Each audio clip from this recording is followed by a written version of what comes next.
हनुमान जी ने छलांग लगाई। एक सिद्धि है जो आकाश में उड़ जाने की प्राप्त हो जाती है।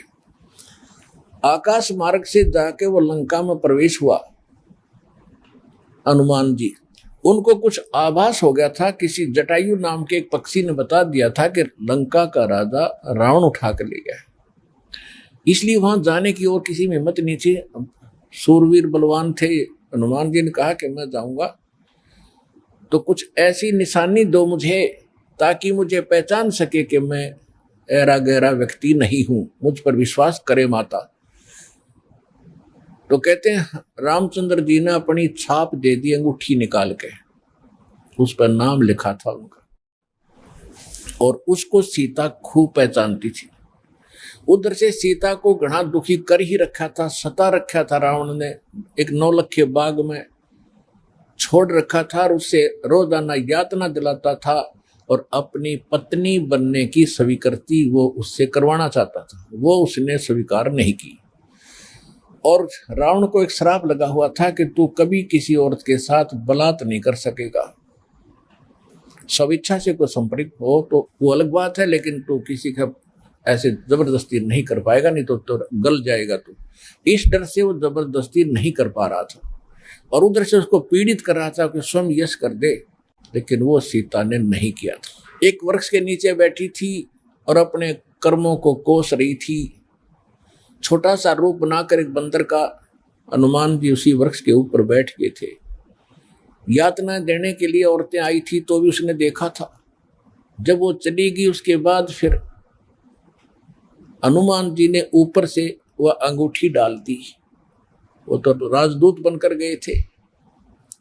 जब अंगूठी देखी सीता ने तो आपने कथाएं खूब सुन रखी हैं, ज्यादा ना सुनाऊंगा। तो उसने सोचा कि ये बंदर अंगूठी उठाकर लाया तो मेरे पति की मृत्यु होगी। तो उसने पूछा तो फिर वो नीचे आया, अपना थोड़ा ठीक सा रूप बना के खड़े हो गए और कहा, माता मैं ऐसे ऐसे रामचंद्र जी ने भेजा हूं और ये कहानी है। अब कहने का भाव ये है कि वो जो कुछ भी उसने उद्मस्ताया हो तो आपने पता ही है। हनुमान जी ने नौलखा बाग भी उजाड़ दिया उसका और सारा कुछ कर दिया। क्योंकि आज कथा का विषय कुछ अन्य है, इसलिए यहाँ लंबा प्रकरण नहीं करूंगा। तो उसमें हनुमान जी ने कहा कि माता मुझे भूख लगी है। तो उसने कहा इस बाग के किसी वृक्ष के फल को तोड़ के मत खाना भाई, नहीं तो मेरी पिटाई होगी। मेरे को आदेश है, कोई फल गिर जाए तो खाना, तो टूटा हुआ अपने आप तोड़ के नहीं खाएगी। तो हनुमान जी का उठा गुस्सा, उसको गुस्सा हुआ। उसने कहा ठीक है, पहले तो सारे तोड़ तोड़ कर फल खाए, फिर वह पेड़ पड़ कर समुद्र में फेंक दिए। उनको पता चला तो युद्ध हुआ, अपने पता ही है काफी। फिर लंका भी फूक फाक थोड़ी बहुत जला का आ गया। और उसमें क्या कहा कि माता जी तो आप मुझे कोई ऐसी निशानी दो जिस निशानी को मैं श्री राम को दिखाऊं और वो विश्वास कर सके हाँ सीता जी की खोज पक्की होगी। क्योंकि इतना समुद्र को पार करके आना है, वैसे नहीं आएंगे वो। तो सीता ने अपना एक कंगन निकाल के दे दिया, कंगन हाथ में जो पैर रखा था सोने का, और कहा भाई इस चूड़ी को दिखा देना, वो खूब समझ जाएगी। अब वो कंगन लेकर हनुमान जी ने फिर छलांग लगाई। उस दिन वो ऐसे स्थान पर आके उतरा जहां पर एक ऋषि की कुटिया थी। वो ऋषि कौन थे? मुनिंद्र ऋषि स्वयं परमेश्वर थे। वहां सुंदर बाग लगा हुआ था। कुछ क्षेत्र में एक सुंदर सरोवर भरा था जल का। तो सुबह सुबह का समय था। हनुमान जी ने सोचा कि बहुत मनोरम स्थान है और यहाँ कुछ स्नान करूंगा, सामने बाग सुंदर फलों से लदपद है, आहार करूंगा और फिर ऋषि जी भी साथ में है, इनके दर्शन करूंगा, पहले स्नान कर लेता हूं। अब जो कंगन वो लाया था उसको रख दिया पत्थर पे और स्नान करने के लिए प्रवेश किया सरोवर में।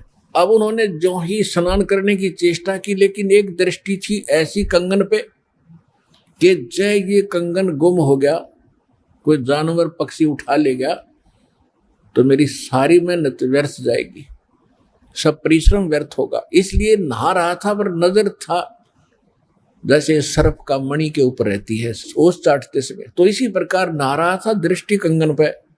इतने में एक बंदर आया, दौड़ा दौड़ा और कंगन उठाकर भाग लिया। आगे आगे बंदर, पीछे पीछे हनुमान। उस ऋषि के आश्रम में बंदर प्रवेश कर गया। बाहर आंगन में एक घड़ा रखा था, अच्छा बड़ा घड़ा। बंदर दौड़ता दौड़ता घड़े में कंगन डालकर आगे भाग गया।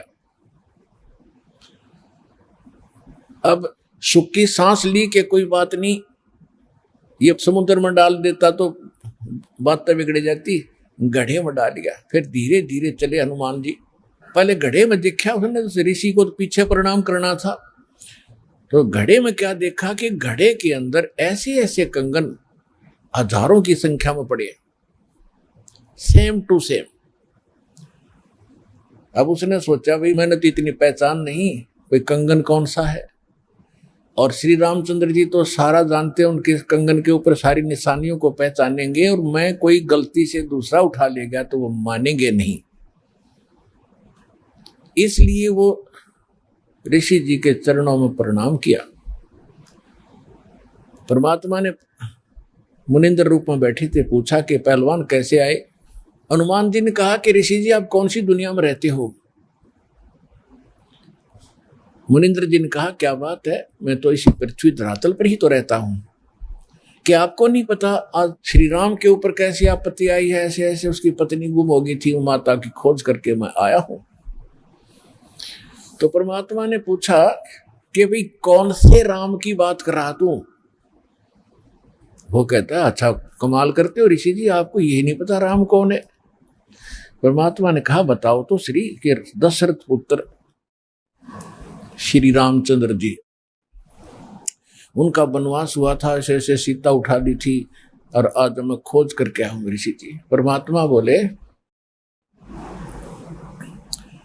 कि ऐसे ऐसे 30 करोड़ राम हो लिए तेरे, और तेरे जैसे हनुमान यही लीला करते रहे। तो हनुमान जी ने सोचा कि ऋषि के साथ ज्यादा बहस करना उचित नहीं, और अपना काम करूं और चलूं। कहने लगे ऋषि जी और बात छोड़ो आप, कि मेरे सामने एक समस्या आ गई है कि ऐसे ऐसे मैं कंगन लाया था माता के हाथ का, और वो कंगन मैं स्नान कर रहा था, बंदर ने उठा के आपके घड़े में डाल दिया। तो परमात्मा बोले ले जा कंगन भाई, जा फिर अपना कर काम, जाओ हनुमान जी ले जाओ कंगन, निकाल ले जाओ, करो जो तूने करना। कहने लगे जी समस्या ये है कि इसमें और भी बहुत से कंगन पड़े हैं, और इन कंगनों में पहचान नहीं कर पा रहा हूं मैं, मेरा वो भगवान सीता जी वाला कौन सा है।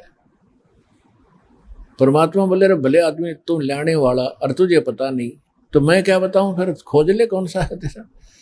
तो चिंतित हो गया कि भगवान दया करो। परमात्मा बोले कि जौन सा चाहे वो उठा ले जा और सेम टू सेम पाओगे, इसमें कोई दिक्कत नहीं। कैसे कैसे फिर ये कंगन आए कहां से आपके पास, कि अब सुन मैं कथा सुनाऊंगा तेरे को। जैसे ये रामचंद्र जो आत्मा है ये विष्णु जी की आत्मा है, ऐसे ऐसे न जाने कितनी बार धक्के खा लिए इसने, कितनी बार जन्म लिया, कितनी बार मर लिया। तो प्रत्येक त्रेता युग में ये ऐसा ही होता है, और मैं यहीं बैठा हूं जब का, मेरी तो बहुत युगों की आयु है, मैं यहां बैठा हूं। पहले इन बातों पर किसी को अविश्वास नहीं होता था। तो हनुमान जी से बताया कि तेरे जैसी आत्मा हनुमान ना जाने कितने बन करा लिए, और कितने ये ऐसे कंगन ले लेकर आए हैं, इसी प्रकार वो बंदर उठा के इसमें डालता रहा है। तो हनुमान जी ने पूछा कि हे ऋषिवर, मान लिया आपकी बात, जो कंगन लेकर हनुमान आता होगा तो वो कंगन तो लेकर भी जाता होगा, कहाँ लेकर जाता है, इस घड़े में मेरी आशीर्वाद से ऐसी पावर है कि डुप्लीकेट कॉपी तुरंत बना देता है, एज इट इज 1 के 2 कर देता है। और नहीं विश्वास है तो ले ये कटोरा उठा के कोई दिया, ले इसमें डाल के देख ले। हनुमान जी ने कटोरी उठा कर उसमें डाली, तुरंत 2 होगी 1 जैसी। अब वो दोनों को देख रहा कि सचमुच ठीक है। तब हनुमान जी को कुछ विश्वास हुआ कि संत नहीं, ये कोई और ही महापुरुष हैं, बड़े सिद्धि युक्त हैं और सारी कथा को सही जानने वाले हैं। लेकिन कहा महाराज मैं आपकी बात से सहमत हूं, होगा कोई और भगवान, पर अब मुझे समय नहीं आपकी सारी बात सुनने का, क्योंकि मैं परमार्थ के काम में लगा हूं। परमात्मा बोले भाई ठीक है, ले जाए, कोई कंगन निकाल ले जाए बेटा, सारे एक जैसे मिलेंगे। वो उठा कर ले गए कंगन को, लेकिन हनुमान जी को फिर भी विश्वास नहीं हो रहा था। जब श्री रामचंद्र जी को दिखा दिया और रामचंद्र जी ने ओके कर दिया, जब हनुमान जी को संतोष हुआ कि 3100 की 100 सत बात हो, वो उधर से वो ऋषि की घटना भी नहीं भूल पा रहा था, उधर से फिर युद्ध भी शुरू होना था। कहने का भाव ये है, बात फाइनल होगी कि सीता वहां है, सारे लक्षण बता दिए, और वो कंगन को देखकर रामचंद्र जी को विश्वास हुआ। अब समस्या आई कि उसके ऊपर पुल बनाएंगे समुद्र पर। वो कथा आपको सुना दी कि 3 दिन तक स्वयं रामचंद्र जी घुटनों पानी में खड़ा होकर के याचना करता रहा। तीसरे दिन जब उसने कहा लक्ष्मण से कि बरा अग्नि बांध दे, ये लातों के भूत बातों से नहीं मानते, इसको फूंकता हूं। 3 दिन हाथ जोड़ता रहा कि हे सागर राज मुझे रास्ता दे दो, ये मान नहीं रहा। तब विपर रूप धारण करके समुद्र आया। उसने कहा कि भगवान ऐसा ना करो, इसमें ना जाने कितने जीव जंतु हैं, सब नष्ट हो जाएंगे, आपको पाप लगेगा, और ये जल सारा समाप्त हो गया तो ये गड्ढा बन जाएगा 1000 किलोमीटर गहरा, आप फिर भी नहीं जा सकते। कि हे रामचंद्र जी ऐसा काम करो, सर्प भी मर जाए लाठी ना टूटे। तो वो कारण जानना चाहा तो समुद्र ने बताया कि आपकी सेना में ये नल नील नाम के 2 ऐसे भक्त हैं जिनको इनके गुरुदेव का आशीर्वाद है कि इनके हाथों से पत्थर भी तैर जाते मेरे ऊपर, और कोई चीज यहाँ पर फ्लोट नहीं कर सकेगी। अपने आत्माओं यहाँ मान बढ़ाई खत्म करती है, और जितने भी वहां आसपास ऋषि महर्षि भगत लोग थे, वो विष्णु पुजारी होते ही थे उस टाइम। तो सब ने पता चला कि विष्णु के अवतार श्री राम आए हैं, श्री राम की पत्नी उठा ली गई है, पता चल गया है वो रावण के यहाँ है, उसके ऊपर चढ़ाई करेंगे, लड़ाई करेंगे। वो मान नहीं रहा। तो नल और नील ये भगत सारे पहुंच गए सेना में, क्योंकि भगत तो हेल्प करें, दुखी ऐसा है कि, तो वो भी सेना में खड़ा पाया आगे दोनों। तो उनको बुलाया गया। रामचंद्र जी ने कहा भी नल नील कौन है, वो आगे आए। अब पुण्यात्माओं यहाँ मार खाता है इंसान, और परमात्मा इस प्रकार की जो हम गलतियां करते हैं, अपना भक्ति नाश करते हैं, उसके लिए सतर्क करते हैं। यहाँ पर क्या किया, नल और नील के मन में अभिमान आ गया, अहंकार आ गया कि आज हनुमान भी फेल, रामचंद्र भी फेल, क्योंकि पत्थर नहीं तर रहे, समुद्र पर पुल नहीं बन रहा। हमारे पास ऐसी शक्ति है कि पत्थर रखेंगे तैर जाएंगे, आज हमारी वाह वाह हो जाएगी। अंगद भी फेल, सुग्रीव भी फेल, जामवान भी फेल, ये फेल का चक्कर मारा जीव ने। तो उस दिन वो आए, ना मालिक याद किया। रामचंद्र जी ने पूछा कि तुम्हारे पास कोई ऐसी शक्ति है पत्थर तैर जाते? हाँ जी है, कि ट्राई करके दिखाओ। उठाया, पत्थर रखा, क्यों अभिमान था कि कर देंगे काम, वो डूब गया। दूसरा फिर रखा, वो भी डूब गया। तीसरा फिर रखा, वो भी डूब गया। अब रामचंद्र जी समुद्र की तरफ देख रहे हैं, विपर रूप में खड़े थे, ब्राह्मण रूप में, और ये कहना चाह रहे हो कि तू झूठ बोलता था, इनके पास कोई पावर नहीं। तभी समुद्र ने कहा, विपर रूप में खड़े समुद्र ने, क्योंकि ये देवता होते हैं, ये जल जो है ये देवता नहीं है, जल का कंट्रोलर एक देवता है, उसको वरुण कहते हैं। वो आकर खड़ा हो गया। तो वो कह रहा था कि हे नल नील, आज आपने गलती की भाई, आज तुमने अपना गुरु तो याद किए ही नहीं, तुमने तो नाश कर दिया बात का, करो याद उस मालिक को। तब उनको भी याद आया, कहाँ बोली गलती बन गई आज तक। तो यहाँ परमात्मा बताते हैं जैसे माता गर्भ को रख यत्न बनाए, ठेस लगे तो छन होवे तेरी ऐसे भक्ति नसावे। जैसे किसी बहन बेटी को गर्भ रहा हो तो उसकी कितनी केयर टेक करती है वह उस लाल को सफल करने के लिए कि मेरा गर्भ पूरा हो और बच्चे का मुंह देखूं मैं। तो वो कैसे चिंतित रहती है, चलते समय भी कहीं ऊंचे नीचे पर पैर ना रखा जा, भगवान मेरा बालक गर्भ खराब ना हो जा। रात को सोती है, करवट लेती है, तब भी एकदम उठ के उधड़क जाती है कहीं बच्चे पर दाब ना आ गई हो, मेरा गर्भ ना खराब हो जाए। तो कहते हैं जैसे माता गर्भ को और रख है यतन बनाए और ठेस लगे तो छन हो जाता है, तेरी ऐसे भक्ति नसावे।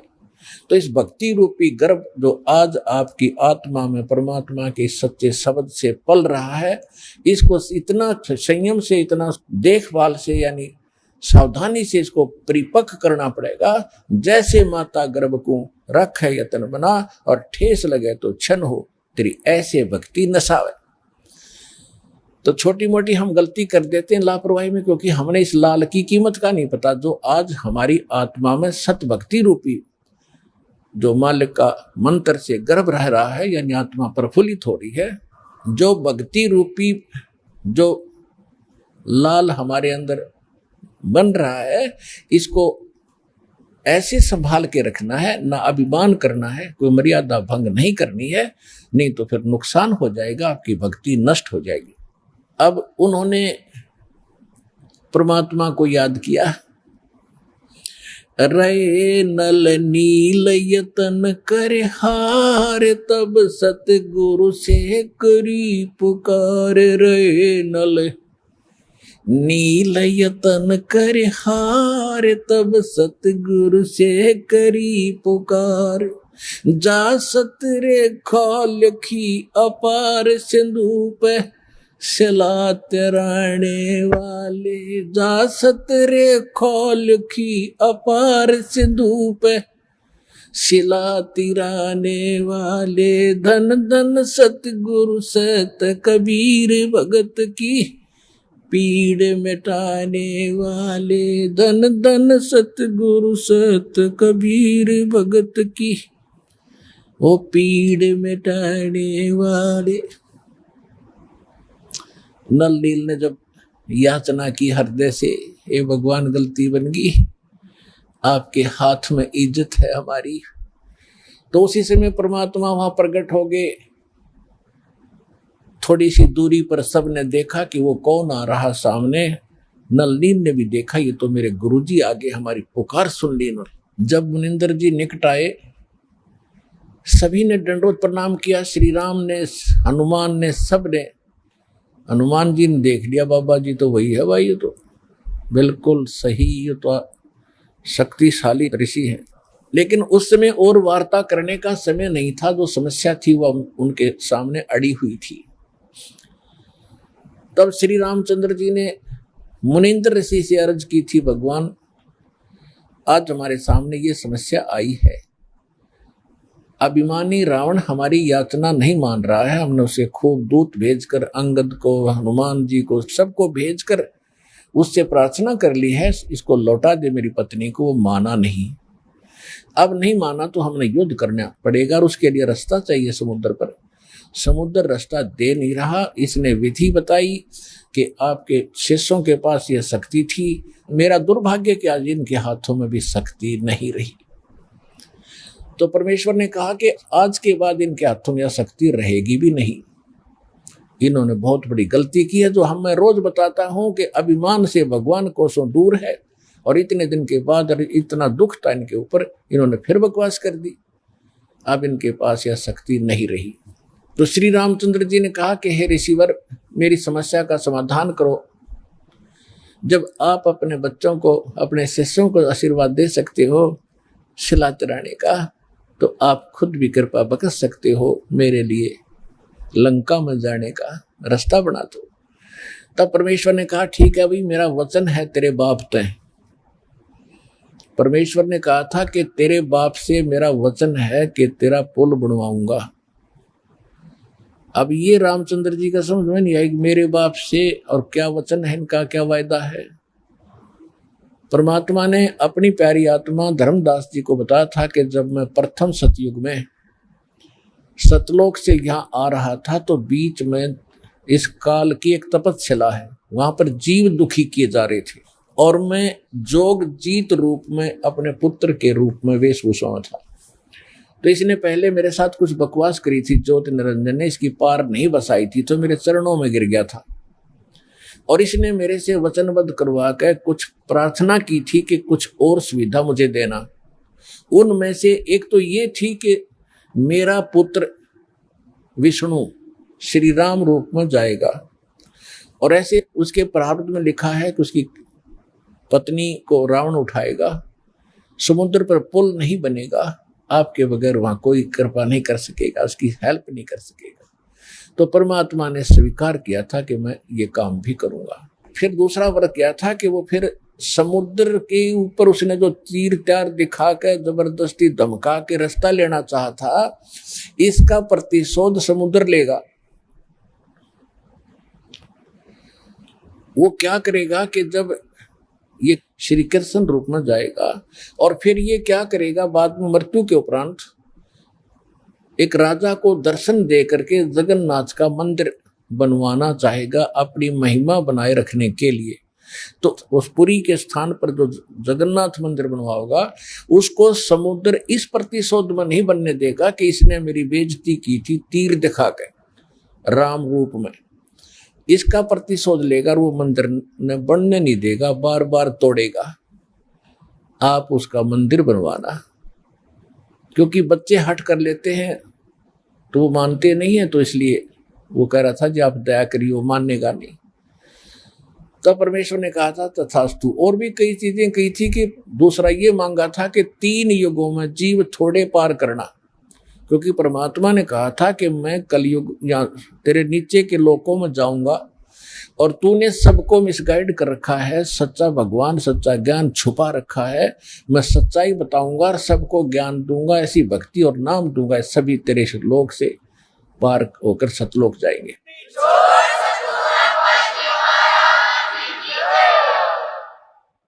तो इस बात से वो बहुत दुखी हो गया कि तो मेरा नाश करेगा, मेरे बाग को उजाड़ेगा, क्योंकि काल ने हमारे को मिसगाइड करके धोखा करके मूर्ख बना के विवश करके और इस कच्ची बेड़ियों से बांध रखा, ये शरीर दे दिया, इसमें हाड़ चाम मांस सारा थूक टट्टी पेशाब सारा भरा पड़ा है और हमने इतना प्यारा लगा है ये छूट नहीं जा।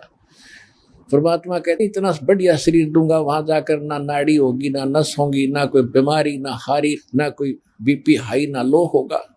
तो वो हमने पता ही नहीं था कोई ऐसा भी स्थान है जहाँ ऐसा सुख है।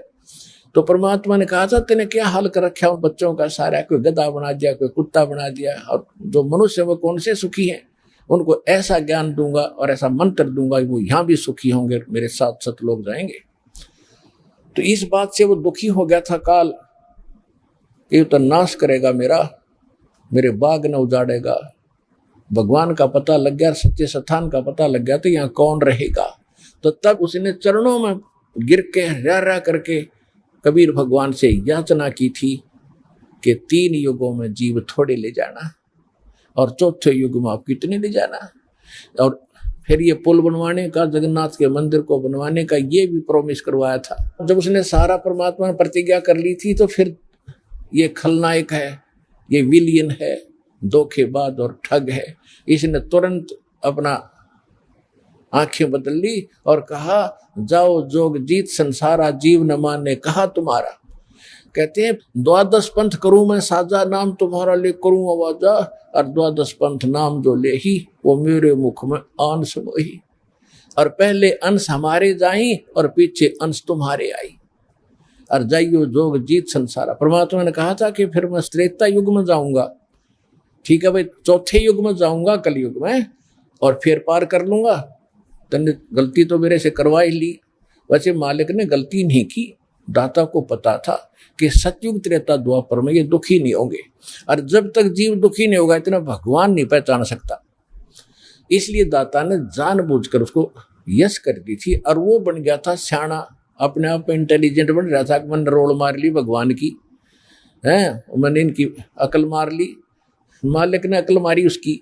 अब वो क्या कह रहा था कि देख लेना कलयुग जब आएगा, पहले मैं अपने दूत भेज के ऐसा गलत प्रचार करवा दूंगा, ब्रह्मा विष्णु महेश तक सीमित कर दूंगा, कोई पत्थर कोई पानी कोई मंदिर कोई मस्जिद गुरुद्वारों में बांध दूंगा, और पहले अंश हमारे जाई पीछे अंश तुम्हारा आई, जाओ जोग जित संसारा जीवन मन फिर कहा तुम्हारा।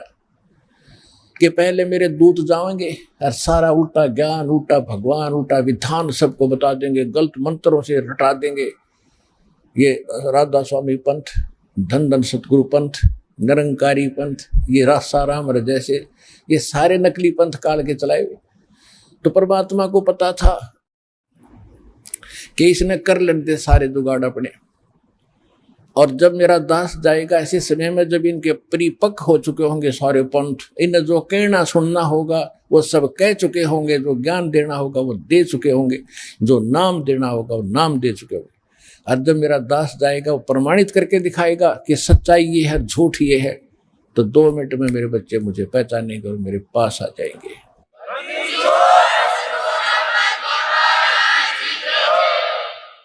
परमेश्वर ने कहा था कि चौथा युग जब कलयुग आई तब हम अपना अंश पठाई, और घर घर देखो बोध विचारा, और सत्य नाम सब ठोर उचारा। तो इस प्रकार परमात्मा ने जो बताया था कि चौथा युग जब आएगा और कलयुग बीतते 5500 पाचा, जब ये वचन मेरा होगा साचा। कलयुग बीत जावे जब एता, सकल सृष्टि सभी प्राणी परम पुरुष पद चेता। कि जब वो कलयुग 5500 वर्ष बीत जाएंगे तब ये मेरी बात सच्ची होगी कि घर घर में सतनाम का जाप होगा, घर घर में मेरे ज्ञान की चर्चा होगी। लेकिन ये उस समय सच्चा होगा जब कलयुग 5505 बीत जाएगा, और उस समय सभी को पता होगा कि एक परम पद है। कौन सा? गीता अध्याय नंबर 18 के श्लोक नंबर 62 में, जिसके विषय में कहा कि अर्जुन तू सर्वभाव से परमेश्वर की शरण में जा, उसकी कृपा से तू परम शांति को और सनातन परम धाम को, शाश्वत स्थान को प्राप्त होगा। गीता अध्याय नंबर 15 के श्लोक नंबर 4 में कहा कि तत्वदर्शी संत की प्राप्ति के उपरांत उस तत्व ज्ञान से इस अज्ञान को काटकर उसके पश्चात परमेश्वर के उस परम पद की खोज करनी चाहिए, जहां जाने के बाद साधक कभी लौटकर संसार में नहीं आते।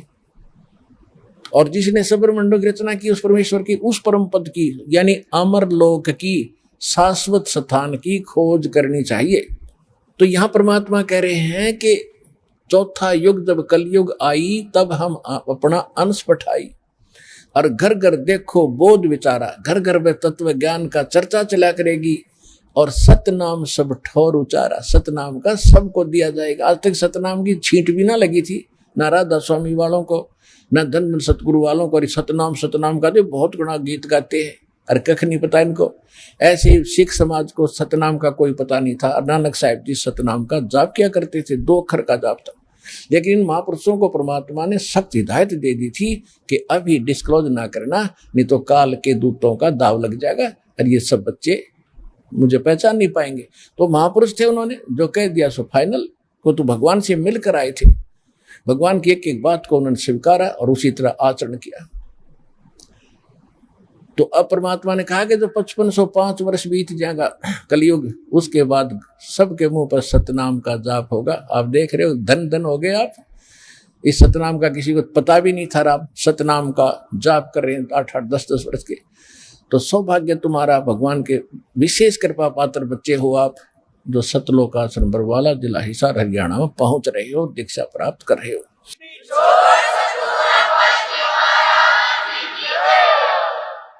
अप्रसंग आया है कि परमेश्वर ने कहा था कि मैंने तेरे बाप से वचन कर रखा है, इसलिए मैंने आना पड़ा और ये पुल बनवाऊंगा मैं।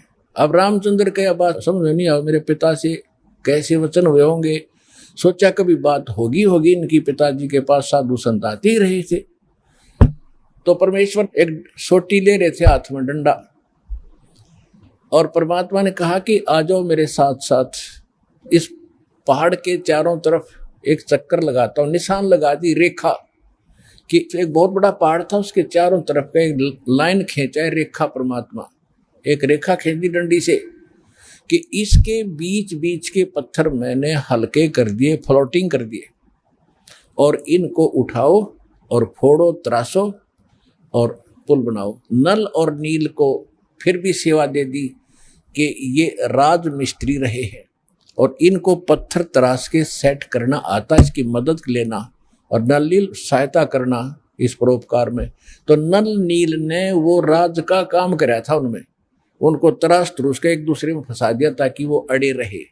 लेकिन आशीर्वाद कबीर भगवान मुनिंद्र जी का था, जिससे पत्थर तरे थे और लंका पर चढ़ाई करने के लिए समुद्र पर पुल बना था। धन धन सत्य गुरु सत्य कबीर भगत की पीड़ मिटाने वाले। धन धन सत्य गुरु सत्य कबीर भगत की पीड़ मिटाने वाले, भक्त की पीड़ मिटाने वाले, भक्त की पीड़ मिटाने वाले।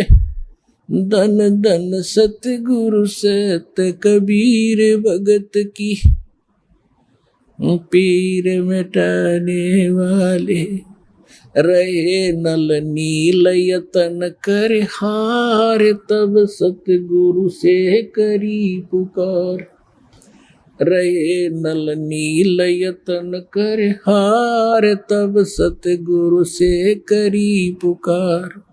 जा सत रेखा लिखी अपार सिंधु पे, शिला तिराने वाले। जा सत रेखा लिखी अपार सिंधु पे, शिला तिराने वाले। धन धन सतगुरु सत कबीर भगत की पीर मिटाने वाले। डसी सर्प ने जब जा पुकारी, इंद्रमती अकुलाए। डसी सर्प ने जब जा पुकारी, इंद्रमती अकुलाए। आपने तुरंत करी सहाय, बेरूली मंत्र सुनाने वाले। आपने तुरंत करी सहाय, बेरूली मंत्र सुनाने वाले। धन धन सतगुरु सत कबीर भगत की पीड़ मिटाने वाले। दामोदर सेठ के होते अकाज, अर्ज करी डूबता देख जहाज। दामोदर सेठ के होते अकाज, अर्ज करी डूबता देख जहाज। लाज मेरी रखियो ग्रीव नवाज, सिंधु से पार लंगाने वाले। लाज मेरी रखियो ग्रीव नवाज, समुद्र से पार लंगाने वाले। धन धन सतगुरु सत कबीर भगत की पीड़ मिटाने वाले। कह कर जोड़ दीन धर्मदास, दरस दे पूर्ण करियो आस। कह कर जोड़ दीन धर्मदास, दरस दे पूर्ण करियो आस। मेटियो जन्म मरण की तरास, सत्य पद प्राप्त कराने वाले। मेटियो जन्म मरण की तरास, सत्य पद प्राप्त कराने वाले। धन धन सतगुरु सत कबीर भगत की पीड़ मिटाने वाले। भगत की पीड़ मिटाने वाले, भगत की पीड़ मिटाने वाले। धन धन सतगुरु सत कबीर भगत की पीड़ मिटाने वाले। अपनात्मा धर्मदास जी को जब ज्ञान हुआ, भगवान ने सारी कथा बताई, बेटा मैं ऐसे ऐसे चारों युगों में आया हूं। तो इसमें बता रहा है कि हे मालिक, आप तो सबके दुख दूर करते हो। रहे नल नील यतन कर हार, तब सतगुरु से करी पुकार। जा सत रेखा लखी अपार सिंधु पे, चलाते रहने वाले। जब धर्मदास जी काल प्रभावित ज्यादा था, धार्मिक आत्मा अवश्य थी, और धार्मिक आत्मा में एक लचीलापन घना होता है। एक आदमी कहता है ऐसा नहीं ऐसा होगा, तो सोच लेता है शायद ऐसा ही होगा, लेकिन तब जब तक हम दृढ़ नहीं होते मोक्ष प्राप्ति नहीं होती। तो उसको दृढ़ करने के लिए जैसे धर्मदास जी बीच बीच में कुछ ऐसी ऊटपटांग बातें कर देते थे तो परमात्मा अंतर्ध्यान हो जाते थे, उसको फिर तड़फ जागती थी, फिर रोता था बुरी तरह, फिर वो कथा सुना रहे, फिर रो रहे हैं, रोते हुए पुकार रहे हैं। तो जब कह रहे हैं धन धन सतगुरु सत कबीर भगत की पीड़ मिटाने वाले, फिर क्या बताते हैं कि आपने नल नील जब हार लिए थे, थक लिए थे यत्न कर करके, उन पर नहीं कुछ हुआ था, तब आपने सतरेखा लिखी अपार, भगवान ने बताई वो मैंने ऐसे किया था, वह मानी सच्ची। फिर कहते इंद्रमती द्वापर युग में एक रानी थी, सर्प ने डस लिया था, वह विश्वास नहीं कर पा रही थी, मालिक करुणा में नाम से आ रहे थे, उसको भी आपने जीवित किया, पार किया। और फिर एक दामोदर नाम का सेठ था, व्यापार करता था जहाजों से, भगवान का नाम लिया, उसके बाद उस पर आपत्ति आई, जहाज डूबने लगा, उसने हृदय से पुकारा मालिक को, कबीर साहब ने उसका जहाज नौका ने ऊपर कर दिया, डूबने वाला था।